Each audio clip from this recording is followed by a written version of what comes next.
Everyone, once again, we're going to get started in about a minute.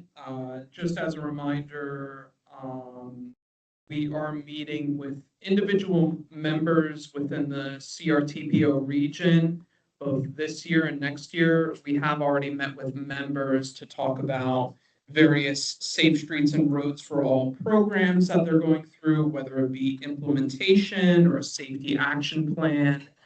Some members in that arena include Matthews and Huntersville. Some are in the process, some have already completed the process.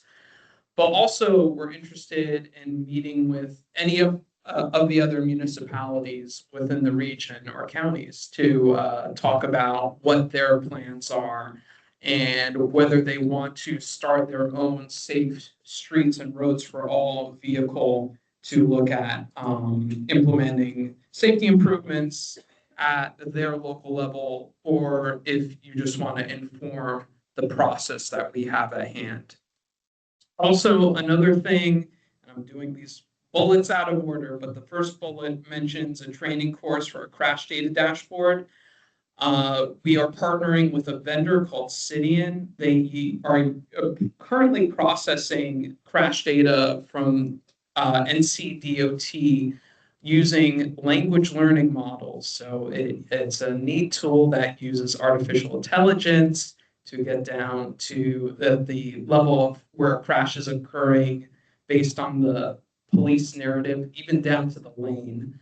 And all that information is being uploaded into a crash data dashboard for all of our members to make more informed decisions on where safety improvements are needed, where crash countermeasures could be implemented. So if you're interested in the training, participating in the training of the use of this dashboard, nothing's guaranteed, but if you are interested in training, we are trying to see if spots are open up for availability. So certainly walk up to Will or Jennifer after the meeting to discuss that possibility. And then finally, we have this next meeting in a hybrid setup, both virtual or in person, Monday, June 1st, 1 to 3 p.m. So that's tentatively scheduled, and we hope to see you either over internet or in person. All right, I'm going to turn it over to Will to kick off this meeting. So thank you, Matt. Yeah. Hey, everyone. Good morning. Thank you for joining us. Just by a show of hands, how many of y'all have not interacted with the CRTPO before? I think we have some new faces. Yeah, okay. Well, thank you so much for coming. Whether we have an existing relationship with you through our technical coordinating committee, or if you're joining us for the first time, we are extremely excited to be kicking off the Charlotte urban area's first dedicated traffic safety plan. One that, as we're going to talk about later today, has a huge need in our region, as we're one of the fastest growing regions in the country, but also at the same time seeing some of the fastest growing rates of serious crashes resulting in serious injuries and fatalities. So all of you today are playing a role in leading that in your communities. And so it's incredibly important that you're in this room today and throughout this process. So thank you again for joining us. To introduce myself, my name is Will Snyder. I'm the project manager for the Comprehensive Safety Action Plan, or CSAP, as we're going to call it throughout this process. Joining me today is Matt Marr, as well as several of our other consultants that we'll introduce as well. Matt is our project manager from Stantec, and so he'll really be leading a lot of the consultant efforts. You may receive emails from myself or Matt and his team, but we'll kind of go around and do some introductions so that y'all are familiar with who we are and what roles we're playing. Jump to the next slide. As Matt talked about, so we're doing a couple of upcoming initiatives to really support this effort. We substantially kicked off this project back in January. So while today is really the first kind of public kickoff in a task force type environment, we have been doing a lot of work with Stantec, just getting on our feet, doing a lot of that crash data analysis, which we'll talk through a little bit later. And as Matt mentioned, doing some upcoming data trainings and planning for our next task force meeting. So again, if you have any questions, please feel free to reach out to me if you need to kind of have a one-on-one meeting or chat about anything. We're always available and happy to do that. Okay. Let's see. There we go. So to kind of walk through our agenda today, today. So we'll go through some introductions, again, introduce the project team and a little bit of background on the project itself. We will talk about the CSAP and again, why it's important from a data standpoint, but also from partnering with all of you from your various agencies, local communities, even some private sector folks joining us in the room today. We definitely want to provide you some information about why it's important that you're here and what role you'll be playing throughout this process. We will talk about the data collection process and some of the work that we've done so far alongside Stantec and their sub-consultant team.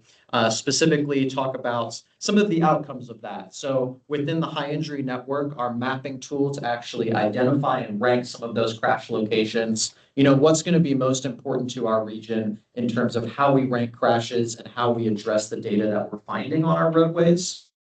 We'll talk about some draft goals and themes. So what is our ultimate goal statement and policy statement for this study that as an NPO we'll adopt. And then as we'll talk about later, we'll actually support your community with local implementation of safe streets. So what does that policy maybe look like as it blends into your agency and the work that you're doing? And then we'll go through some of those draft policies that kind of feed into that. So what are the tangibles that we can do as a region to set that regional vision, to set that policy direction so that as an NPO, we're supporting from a funding and implementation standpoint, but then as a local community, this aligns best with the local priorities that you have. But then again, as any type of agency, it kind of helps interact with the work that you're doing day to day. So that'll be a little breakout activity, and then we'll go into some next steps beyond that. So to go through some introductions real quick. So as I introduced Will Snyder from the CRTPO side, I also want to introduce some of our staff from the CRTPO. Jennifer Stafford in the back. She graciously set up our refreshments. Please help yourselves to any of those throughout the meeting. But thank you, Jennifer, for doing that. And then Judy Dellert is our public engagement officer. So she leads a lot of the kind of, again, outreach pieces of this. You'll probably see Judy's name and hear from her a lot if you haven't already as we go through this plan. Also want to provide a little disclaimer that Judy is recording today's meeting. So if there's anyone from your agency, from your community that wasn't able to join today, we are uploading today's recording to a SharePoint site. Many of you, if not all of you, should have access to that site. If you have no clue what I'm talking about, please come see me afterwards, because that's going to be the hub for our data, our draft policy reviews, all of that good stuff. And then from the Stantec team, we have Matt Marr, who you just heard from a minute ago, but we also have Ashley Thompson and Derek Waller. So they're supporting a lot of the, again, data analysis tasks and kind of running a lot of the behind the scenes stuff today. And then from RSNH, we have Aaron Muschel, who is leading today's task force work, helping to facilitate a lot of the interactive activities. And you probably heard a lot from Aaron kind of getting registered and set up today. And Aaron, who from your team is joining us, RSNH? Awesome. Thank you both for joining us too. So lots of folks in the room who are going to help you answer lots of questions as we go through this process. And again, thank you to our consultant team for joining us and leading this with us. So again, talking about who's here, certainly some folks maybe couldn't make it last minute. That is okay. But who is really represented in the task force, I guess, is maybe the better way to describe this graphic. And point being, it is many, many folks. So thank you again for taking the time, the 2 hours plus the time to travel and get back to where you're coming from today. We really appreciate you being here.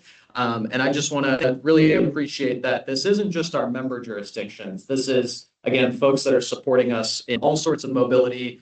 We have transit providers in the room. We have safety folks in the room. And we are continuing to reach out to many more. So if there's someone in the room today, or maybe you don't see their graphic from their agency on the screen, let us know. Feel free to tap and invite that person to join future task force meetings. We're meeting a total of 6 times over the course of the plan, but then probably a little bit more with some little breakouts and, again, one-on-one meetings after that. So please, if there's someone that you feel needs to be represented in this regional traffic safety discussion that isn't today, let us know, because we want to make this a very strong coalition, not just during the plan, but beyond as well. Many of you probably know who we are and what we do, but I'll just quickly do our bread and butter about the CRTPO slide. So we are the federally designated metropolitan planning organization for the Charlotte urban area. And so that covers Iredell, Mecklenburg, and kind of that orange urban portion of Union County. So again, one of the fastest growing regions in the US, including Charlotte, which I believe is the 14th largest city now. So we are representing a majorly growing part of the Southeast, and one that again has a lot of transportation needs. So our role is to coordinate, collaborate, and work very closely with our 24 member jurisdictions in that 3-county area to support kind of what's called the federal 3C process, which is continuing, cooperative, and comprehensive with all sorts of transportation funding, policy. We don't manage capital projects, but we certainly are providing a lot of the folks in the room at the tables at our discussions to make sure that the funding that we provide matches the resources that NCDOT and the state of North Carolina has. So our role is very important. We're regularly meeting many of you in kind of your different communities' needs, but thank you to those of you again who are joining us for the first time today and may just be learning about us. So we'll talk a little bit about the CSAP and where this program came from. Many of you may be familiar with our most recent surface transportation bill, which is called the Infrastructure Investment and Jobs Act, or IIJA. So this is the federal government's current and soon to expire iteration of our surface transportation funding in the US. So one of the programs that was created out of IIJA is called SS4A, or Safe Streets and Roads for All. So this was a competitive grant program with billions of dollars dedicated to traffic safety. So one of the federal government's first, if not really only, dedicated traffic safety funding programs to date that we've really seen available to not just local communities, but also NPOs.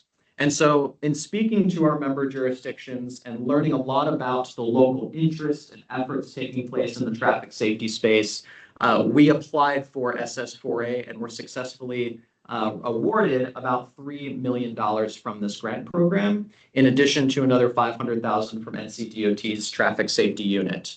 So this is a really key piece of this project. I would say we weren't really otherwise able to do this work to this scale without this funding. And so the SS4A program is focused on developing what are called safety action plans. So that's what the CSAP is our regional safety action plan.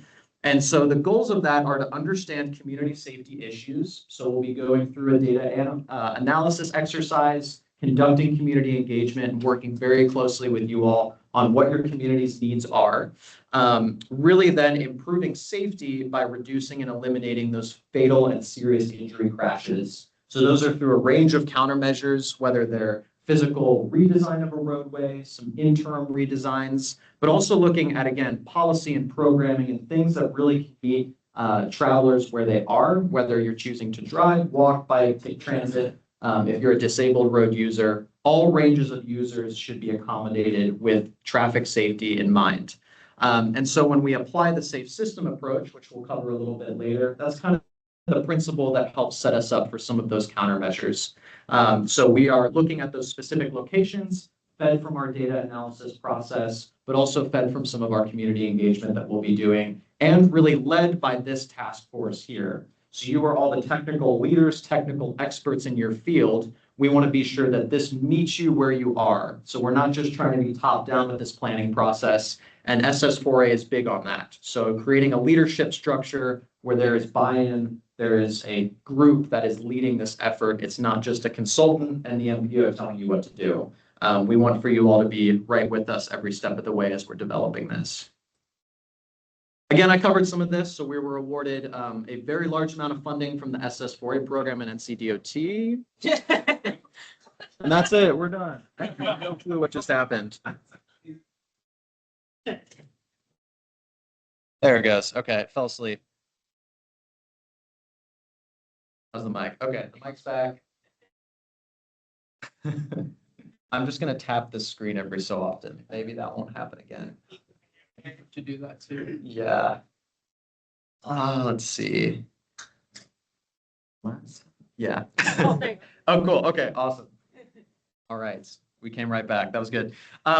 So we, one of the things I forgot to to mention too, as many of you may be familiar, is the CRTPO. We are governed by both what's called a technical coordinating committee. Many of you in this room sit on that committee. That is comprised of staff from all of our member jurisdictions, as well as some of our state and regional partners like NCDOT.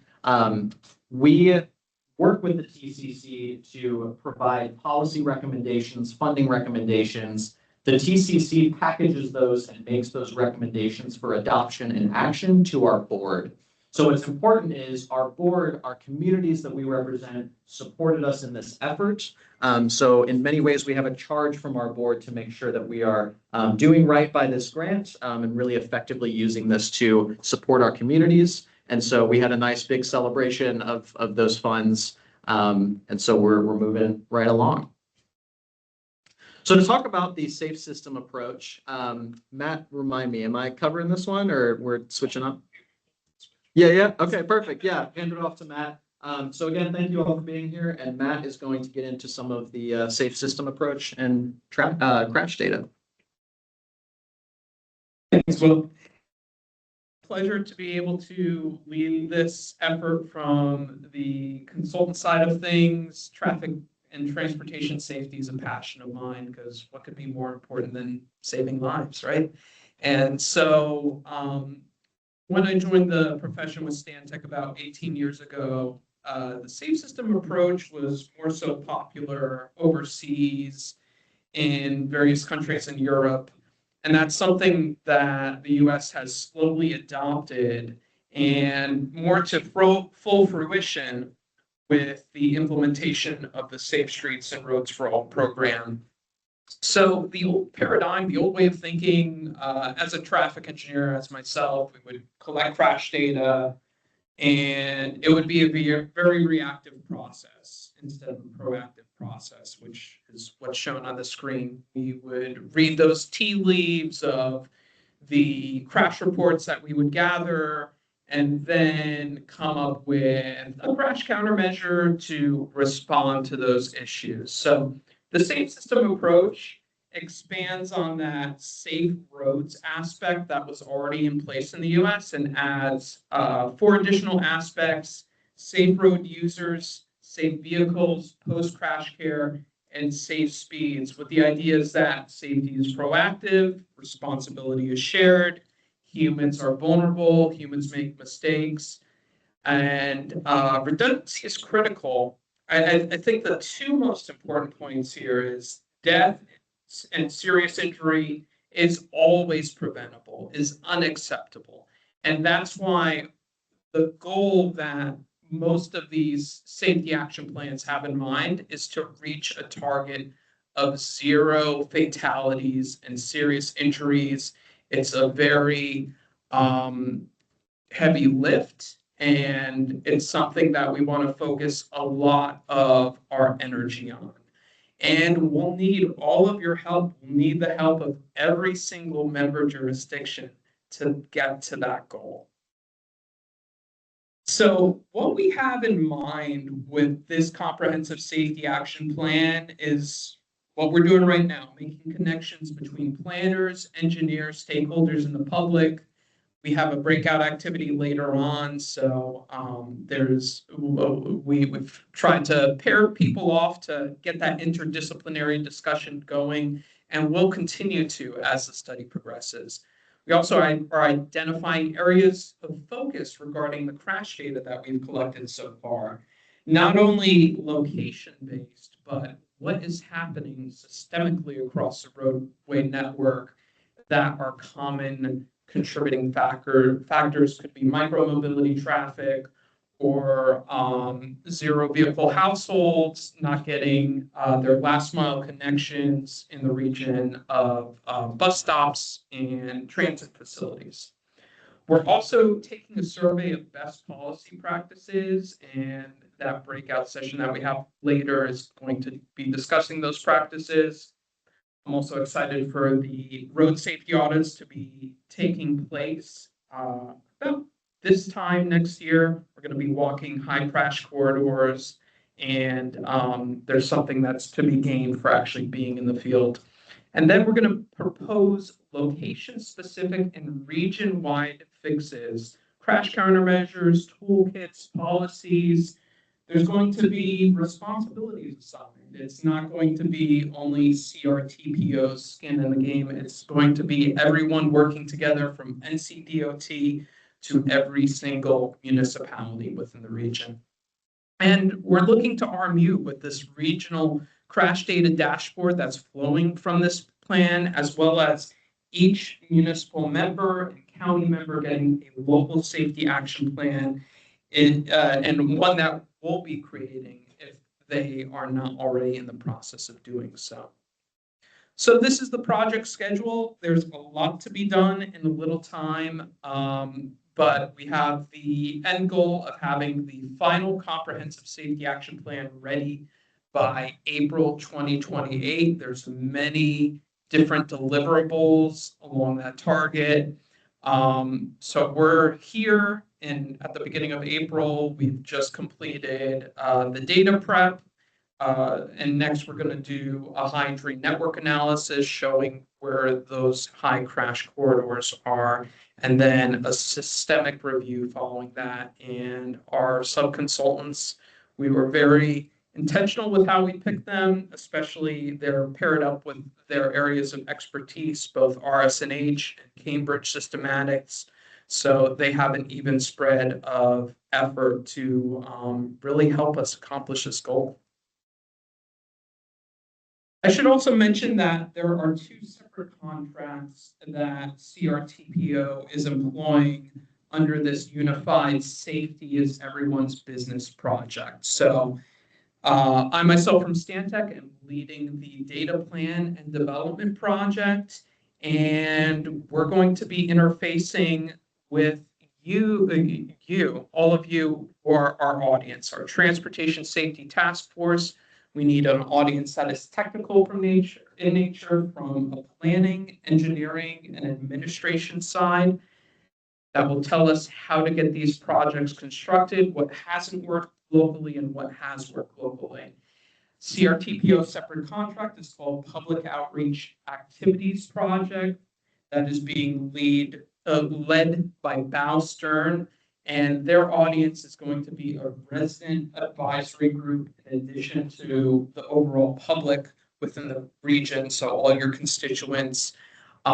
So keep in mind that this is a more technical-minded effort, but with the goal of arming you with a plan to get safety improvements constructed. And here's the need for the plan. Every week, there's more than 10 people killed or seriously injured on our streets. You might even sense, your stomach tighten as you drive through some intersections. Maybe you're at an intersection where you have a protective, permissive left turn, and maybe the two legs of the intersection are askew, and you know that that left turner that's opposing you probably can't see you as you're trying to drive through the intersection. Or locations, maybe you're walking as a pedestrian, you know that the roadway is wide, but you also know that it's pretty far to go to the nearest crosswalk, right? There's a signal far down the road. And so these are issues that this plan seeks to solve. North Carolina crash rates are rising, but no system exists to inventory and prioritize high crash locations. So we're looking to take that on from a regional standpoint. And we want a unified regional vision to scale resources to reduce crashes. We want all of you members to be leeching off of each other and using each other's efficiencies to come up with improvements, share lessons learned, and just make us better at reducing these incidents. And CRTPO is positioned to regularly convene all of you, all local decision makers on regional traffic safety issues. So we're looking to embed enhanced safety metrics in all funding and technical programs and throughout any project development process. If it's a project, we want safety to be at the forefront. What could be more important? Data trends. So this is an initial sharing of our preliminary data, which has gone through the artificial intelligence cleaning process. And Derek's done such a great job as our liaison to NCDOT to, and there we go again.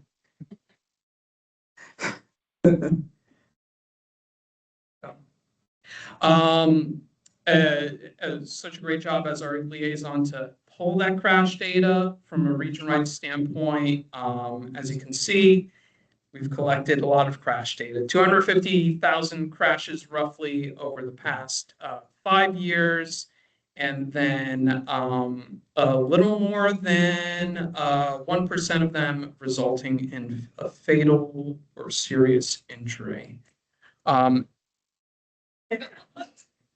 This is a very eco-friendly setup.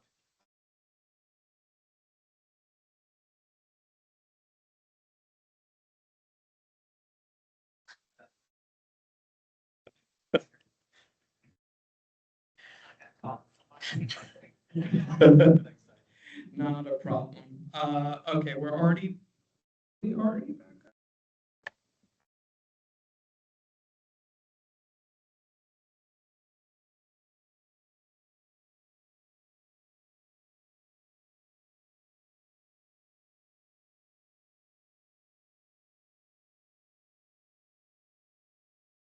Okay. It just grabbed it. There we go. All right. How are we doing on time? Okay. All right, we're good. So this is how crash data year-on-year trends have played out over the past 5 years. You can see a plateauing, although, as someone who regularly deals with this data, I will always stress regression to the mean issues. So if you look at crash data, especially something as small of a sample size as fatal and serious injury crashes, data is highly variable, highly stochastic or random. So you really need decades and decades to understand, are you hitting a trend of decline? But if we look at the larger sample size of crash count per year, we are seeing a plateauing, starting to trend down, which I would say is pretty good for an area that is exponentially growing in population, but we want to do better, of course. And we also look at this small sample size, but very important data point of our vulnerable road users, pedestrians, bicyclists, and this does include micromobility traffic crashes per year. It's important to note that, and I'm sharing. Okay. It's important to note that pedestrian and bicycle crashes are percent of total crashes, but they make up 30% of fatal and serious injury crashes. And one of the points of the study is about addressing the crashes that, or the types of crashes that tend to be overrepresented when it comes to fatal and serious injury results. So now we turn our focus to all of you. What will be your role as a member of the Transportation Safety Task Force? So I think I would say this outlines to a certain extent what you can expect to do as prompted by each of the 6 meetings we'll have during the course of the study. Today, you're going to be identifying plan goals and policies. We'll have a series of polling and breakout activity at the end to help get your pulse on where you want to help us lead this project to. We also are looking for you to help guide the development of our high injury network. When agencies like CRTPO look to develop a high injury network, they want to poll stakeholders to get their sense on what should most be prioritized and what should receive a higher ranking. So we're going to have a ranked choice poll later on in the presentation. And these same high injury network roadways will be advanced. Some of them will be advanced for a road safety audit review of actually walking these corridors in the field, understanding the people side of things. How do people experience the corridor, especially from a pedestrian standpoint? Then we'll be looking, and a lot of you have done great work with this already, we'll be looking for the provision of data, plans, and resources to inform our prioritized investments. So that could include safety action plans that you've done, master planning efforts that you've completed, anything that has interfaced with you making a safety recommendation at your local level. We want to make sure that that is continued within our study. We'll also want your draft and final plan recommendations, especially as we seek to develop a local safety action plan for each municipality and county government. And then finally, getting it constructed, getting it implemented, and policies, getting resolutions, getting ordinances. That is the overall goal in mind. So we have 5 remaining hybrid meetings. Our next one tentatively scheduled for Monday, June 1st, and then following ones just based on the need of the project at those various times, and they will interface with you according to the roles and responsibilities assigned. Next, I will be going over the data collection and preparation process as led by Derek. He's been doing a great job with this as well. We have gathered information on high injury networks, not only in this mapping of MEC that you see here, but also in Iredell and Union. We've been gathering those shape files and plotting them. We also have been getting crash data from NCDOT, future land use data, hospitalization and transportation related public health data, roadway inventory that will feed into our high risk network analysis or systemic analysis that we're doing. So you have longer block lengths, tend to induce higher speeds, wider roadways tend to induce higher speeds, and there are other risk factors such as that we're building into this model. Transit stop locations and route locations, even things like pedestrian trip generators we want to be mindful of because that's more exposed, vulnerable road user traffic. Census data, zoning, and streetlight presence. We're still working with Duke on that one. So if anyone has a good connection with Duke Energy, please let us know. And so we've already worked with Cidian to develop this crash analysis tool. We'll have the training taking place the middle of this month or next month. It's not April yet. But we've already pulled NCDOT crash data, and errors always happen because we're human. And sometimes, especially filling out a police report, sometimes you may lose orientation, or you fill out the crash report at a different location from where the crash has actually occurred, and you have the wrong geostamp.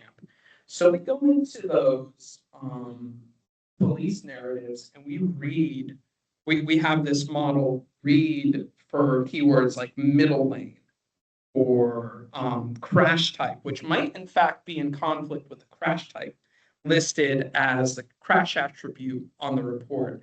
And so by employing this, we get to a higher degree of accuracy, and this product is seeking to not only have more accurate crash data, which is the reactive data, but also uses those high-risk road features and predictive analysis to look at those areas that might be more prone to crashes than the crash data would suggest. So the crash data dashboard will eventually be available for member use. And once again, if you're interested in the training course, can't guarantee a seat, but please let Will and Jennifer know, especially after the meeting. So we have our high injury network that we're going to be developing this next month. It's all right.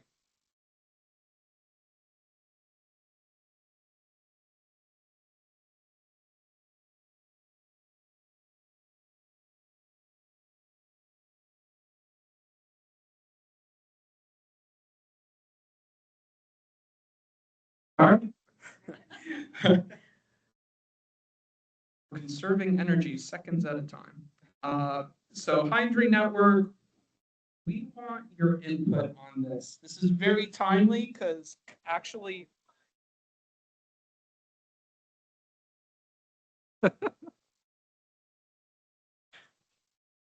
Yeah.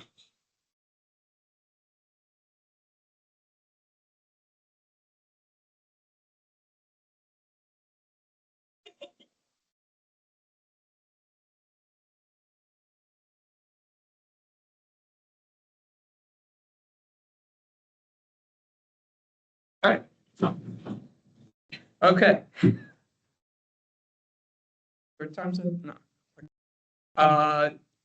We want your input on these because we're about to develop Hydri Network road rankings, and we want to know what all of you think should be most prioritized when it comes to the various competing data factors.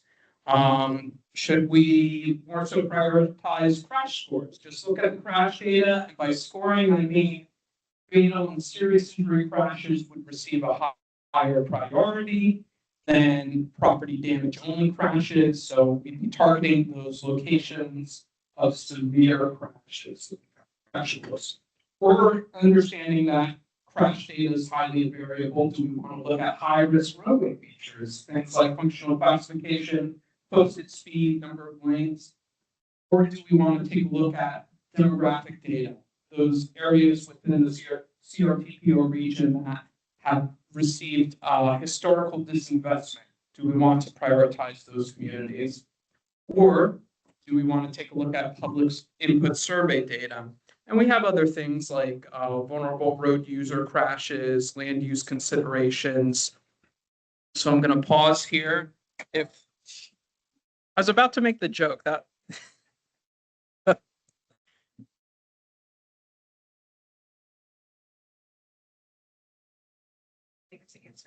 yes. If any of you still have your phone up with your Mentimeter, you can actually respond to this quiz. Actually, we see that all 27 have responded already. So thank you for being so quick, everyone. Now, no. Oh, I see. I see what's going on.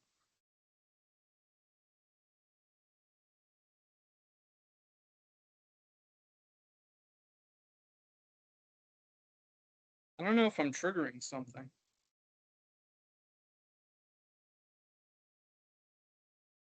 All right. And you won't see live results. The reason I did that is because I don't want the majority to sway anyone's opinion.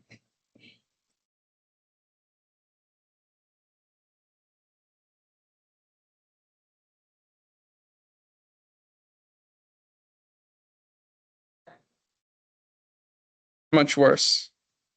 Yep.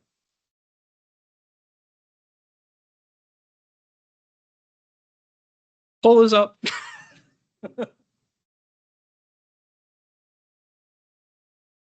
And this is a more involved poll than the first one because it's looking for you to drag with your finger what should be of higher priority. So we want to know how you would rank all of these competing interests when we take a look at crash costs, high-risk roadway features, demographic data, public input survey data, land use considerations, and vulnerable road users. I guess while we fill out this poll or survey, does anyone have a question on maybe what one of these topics might mean?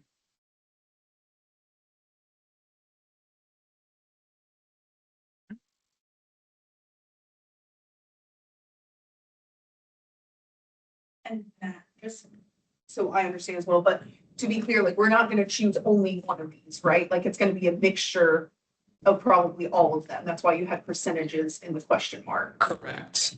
So what we commonly do, and that's a great point, we commonly do with these Hydri Network methodologies is we have a ranking system. And so we assign various rates to these competing interests. And usually it's something that we just consult with the client on, but having a great large group here and taking the pulse of what's going on regionally, I think can better inform us how we should inform how these high injury network roads are selected. So we're taking this data and running with it because that's our effort scheduled for next month.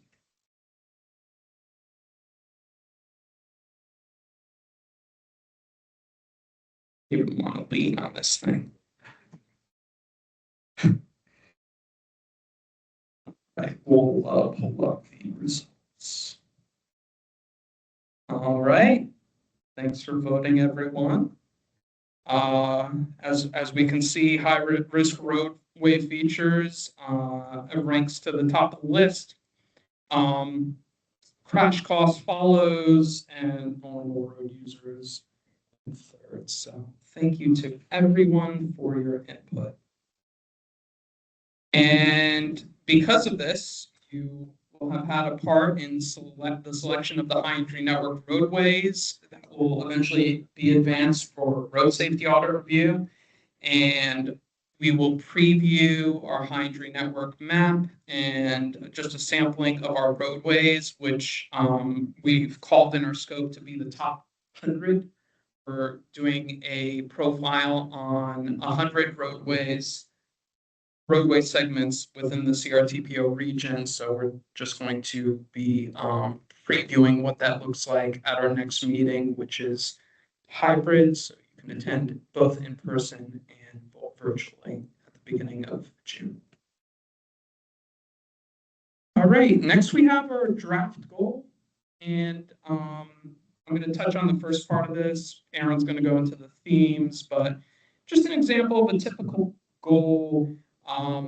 Many agencies have various ways of doing it, but this is a typical goal for a planning region of this size. So CRTPO planning area will achieve a certain percentage reduction in traffic-related deaths and serious injuries by a certain date, and then additional percentage reduction by a certain date, and then the overall goal of moving towards zero.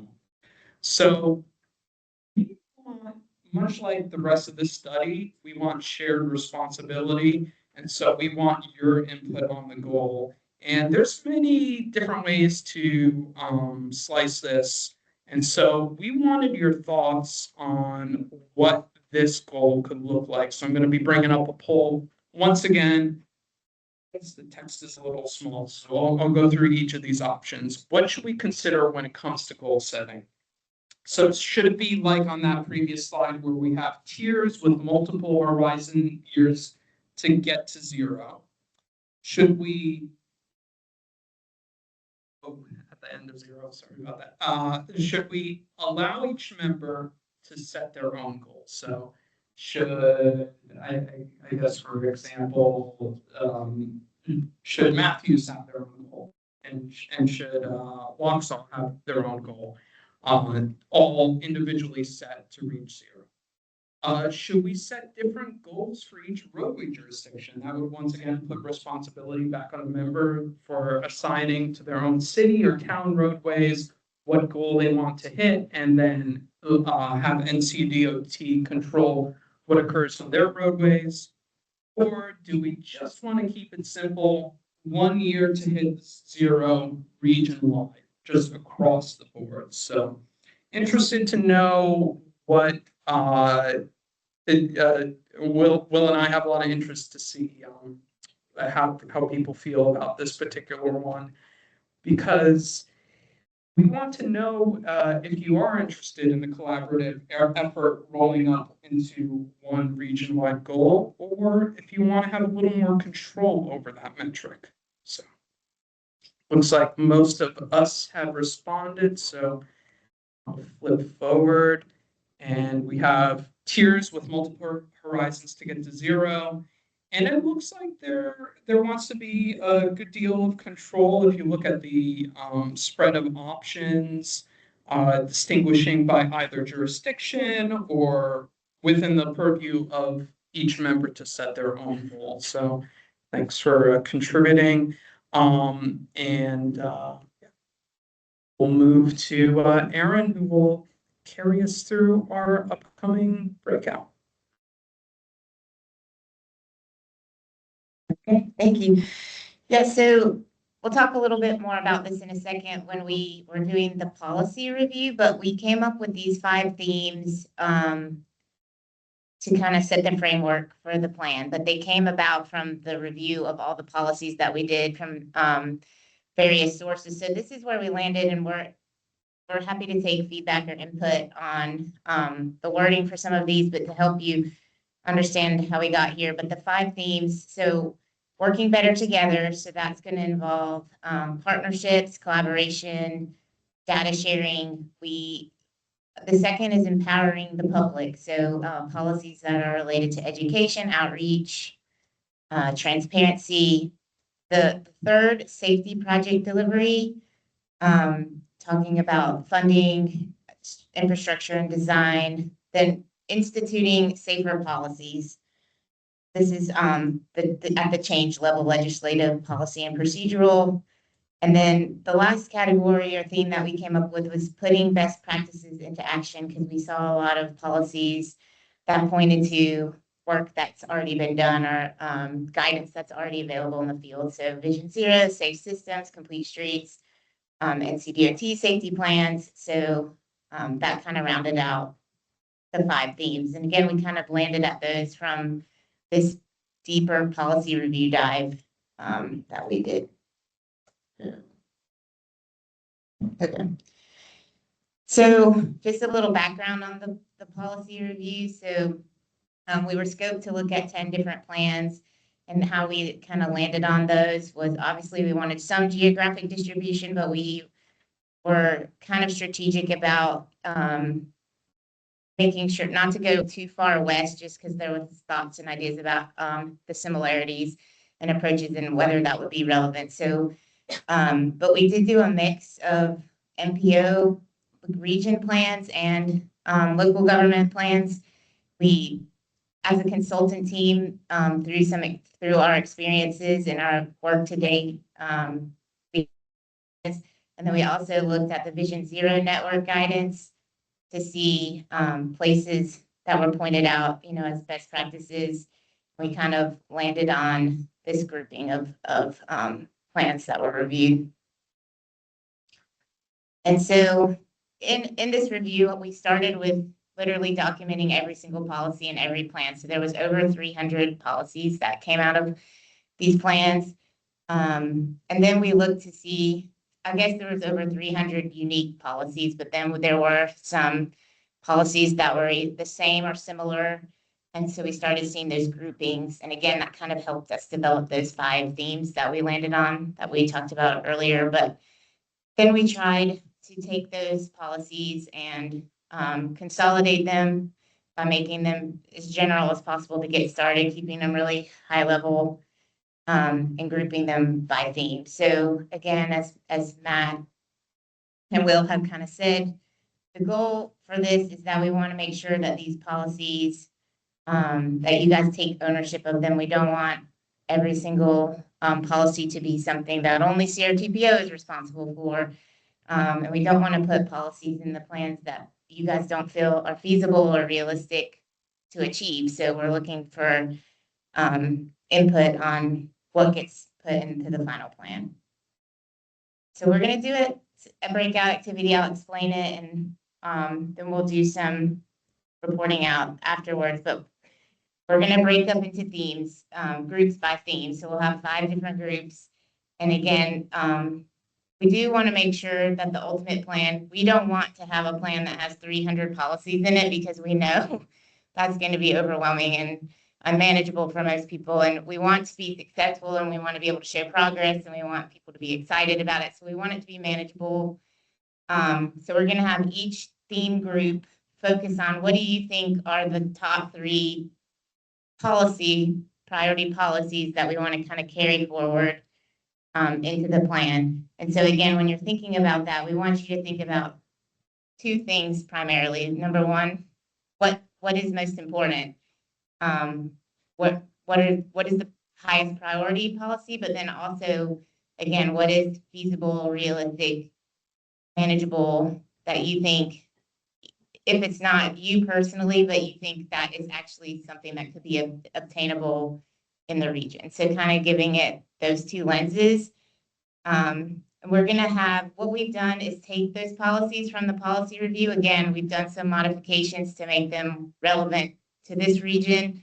And again, keep them high level, but we have a sheet for you that's going to give you some ideas. If you like one the way it is, you can just carry it forward. But if you want to tweak the language, or if you're like, hey, this is important to me and I'm not seeing this on the sheet, you can develop your own. So it's not, you're not tied or forced or limited to anything that you're seeing. It's just to make sure you're not overwhelmed, like getting started thinking through the exercise. So, and then we'll have a reporter with each group, and we're going to be doing kind of an online exercise where we're going to take the top 3 from each group and go ahead and automatically record them in a sheet, and then we can bring that up on the screen and share it at the end. So your nameplate has a dot on it at somewhere, one side or the other, top or bottom. That's your group in which theme you're going to be focused on today.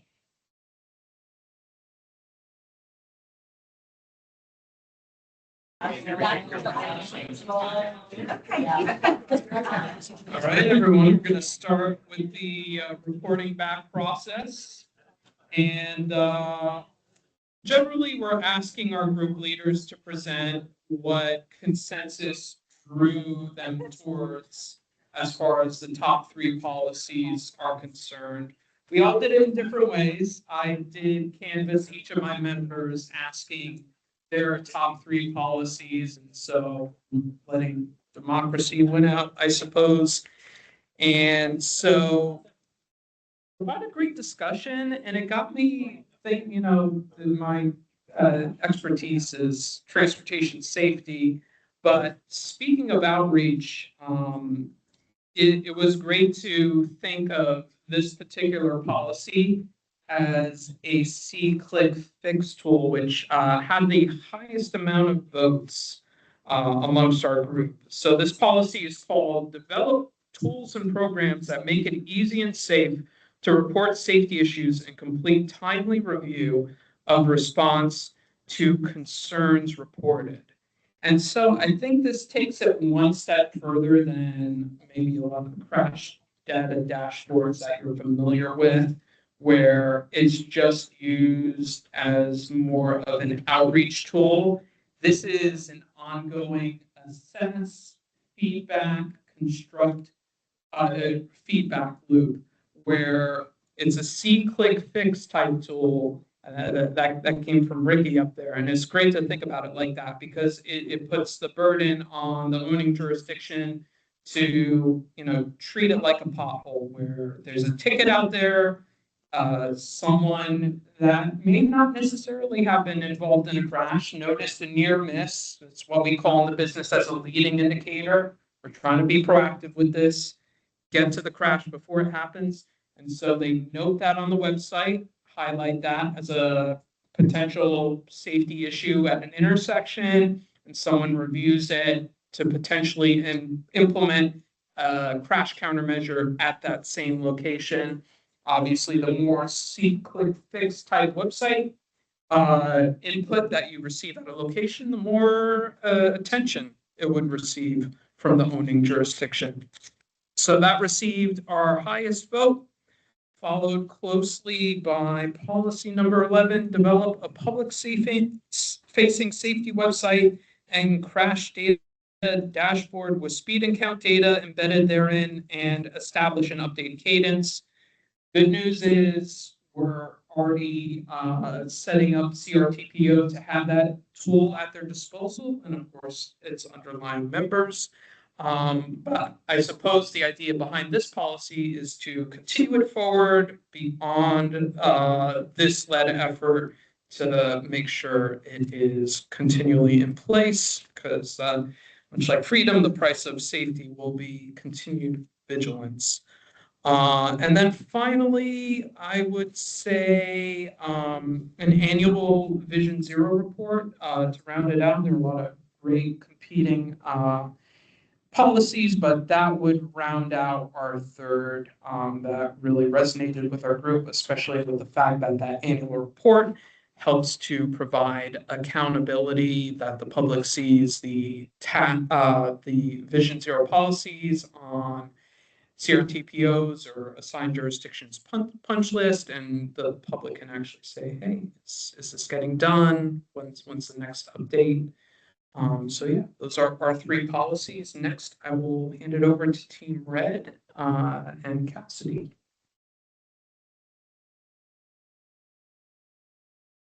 All right, so we were read through group 5, putting best practices into action.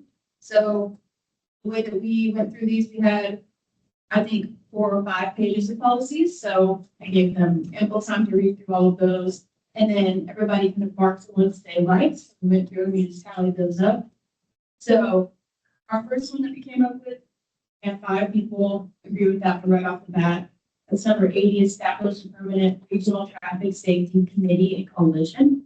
That was generally agreed upon among the group.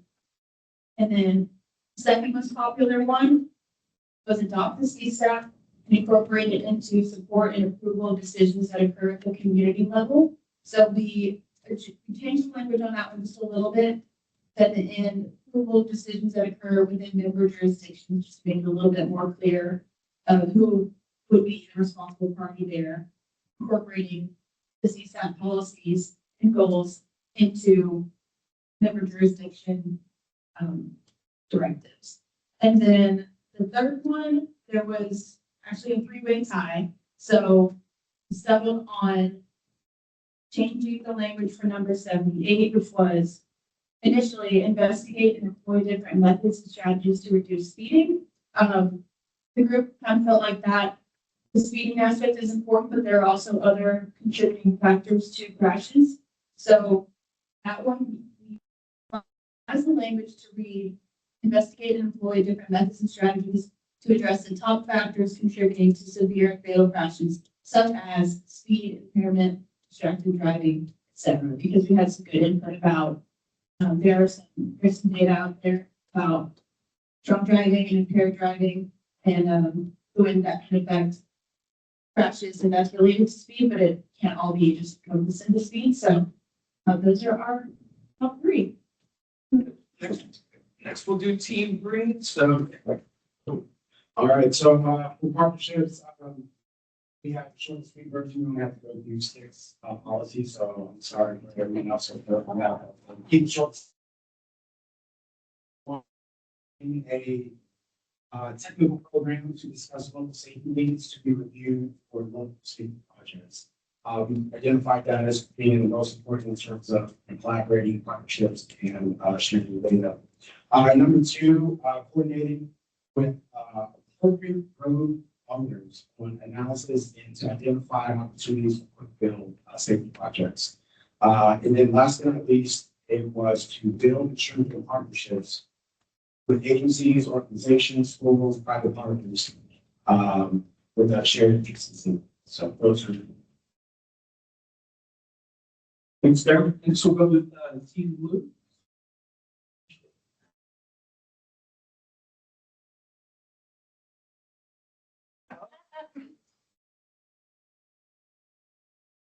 Good morning, everyone. We had safety project delivery as our focus area, and we noted that some of the strategies were best bundled together, particularly for low-cost, quick-build safety projects, things like no turn on red, eliminating traffic signals, replacing follow-by stops. And so we came up with 3 in rank order policies. First one is on low-cost, quick-build safety projects. Second is to increase the weight for safety in project rankings through CRTPO and the NCDOT. And then lastly is incorporate safety infrastructure into roadway maintenance projects.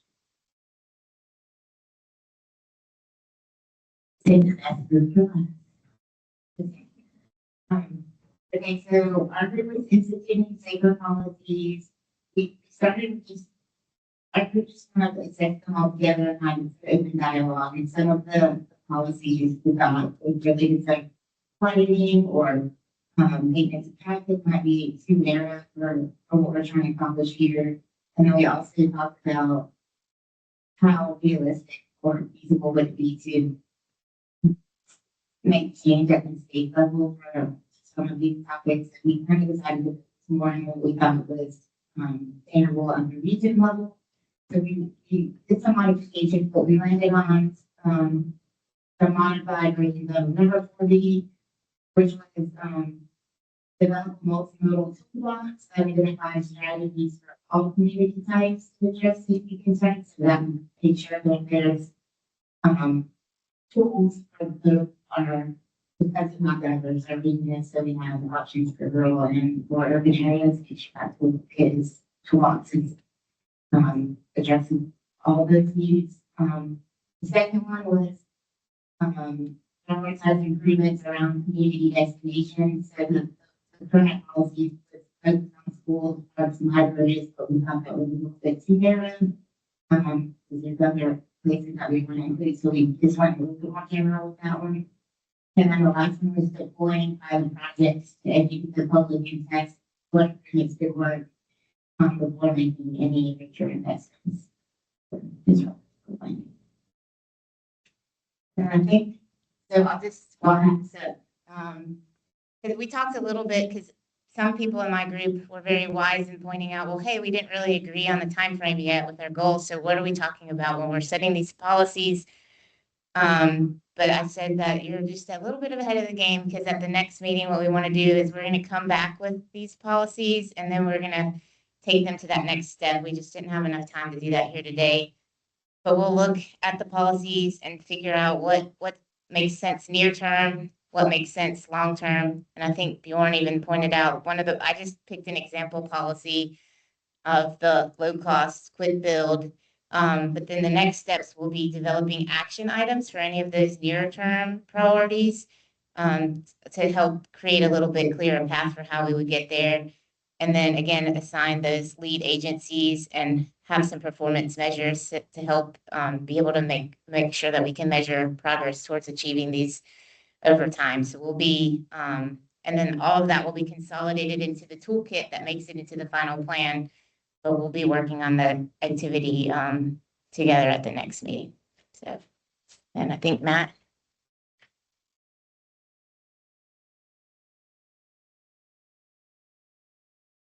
Thanks, Aaron, for a breakout session that really allowed us to think concretely about what responsibilities we're going to be taking on. And yeah, that was very, very helpful.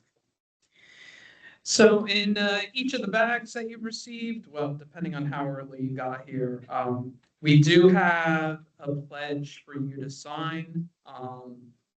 It lays out different commitments that are expected of you, such as attendance of this TSTF meeting, advanced communication, if someone is subbing for you, engagement in the task force work plan, including subcommittees. And so we're looking for continued engagement with you and your member jurisdiction throughout the course of this project. And this is more than a performative thing. It's looking for your statement of commitment to really ensure that we have your municipality, county, or your agency's buy-in on this project. And as such, we'll work with you to see where your areas of safety need lie and incorporate recommendations accordingly. So, there's I guess people that require more time, such as me, to mull over a decision. If you need to report back on whether or not you're a yes, that's quite all right. And there's an email address at the bottom of the second page, the back side of the pledge, if you want to email Will just to let him know you're a yes. But of course, if you're excited, don't feel that it's going to be too impulsive for you to sign it and hand it in to us today. We would greatly appreciate your commitment to this project. Next steps for the project, as we alluded to earlier, we are excited to share with you our high entry network. We're taking that input that you've provided us with and assigning weights to it and developing that. So thanks for your input.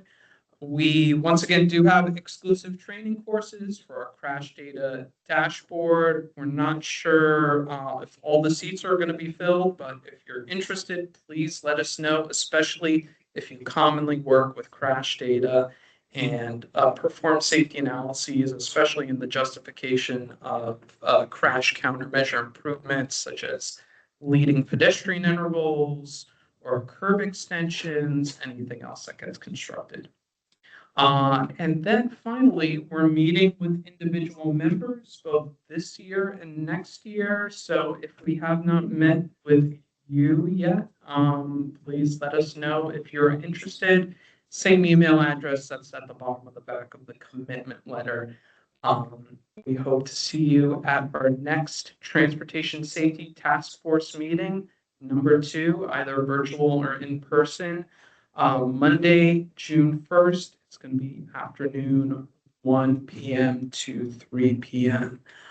Yeah, so Will and I and the project team will be available for any questions after we disembark. But thank you for your participation in today's event. It was very helpful, and I know we're closing in on lunchtime, so yeah, I'll turn over to